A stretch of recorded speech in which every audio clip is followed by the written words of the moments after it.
Okay, here we are. We've spotted some Hawaiian Rams in the field. They're about 150 yards off. So we're going to get down off the buggy and see what we can do. Hopefully get about 150 or 200 yards away and not hit a bison in the process.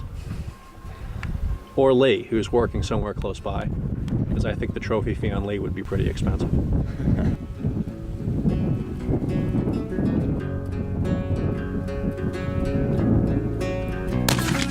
Some men come from nothing, some men will not bend, some will do the bleeding till a bitter end. I was an angel. Down.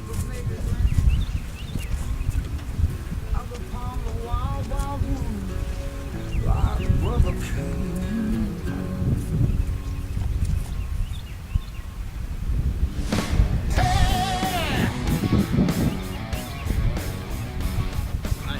Real nice ram. Mm-hmm. Really nice. Nice girl. He looks pretty old, nice and thick. He's pretty. Yeah, he's excellent. All right, so this is the result of our morning hunt. We came out on the swamp buggy about 30 minutes ago, rode around a little bit and spotted a group of these rams out in the field, did a quick stalk, and took this one at about 115 yards. And it's a real nice ram. It's got a lot of character. It's nice and wide. You can see one horn tip is broken off, which kind of adds a little bit to the trophy in my opinion. So we had a great hunt. The 300 Win Mag was absolutely devastating, went clean through the animal.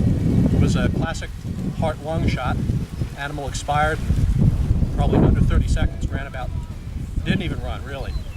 So we had a great morning, and I think now we'll go out and see what else we can find, maybe shoot a hog if we see a nice trophy looking one. It's the end of our day of hunting at OutWest Farms, and you might notice that it's a lot later than when we shot our Hawaiian Ram. Actually, the sun's going down as we speak. We had a lot of success on the Hawaiian Ram this morning, took him with one shot at about 120 yards. But then after that, I decided to go out and cruise around and look for a axis deer, and on an impulse decided to take a shot at one that was about 175 yards off. And he was facing me, and he was in very high brush. So all I had was a very small target, probably about the size of a postage stamp, on a frontal neck shot, which was probably not a good idea.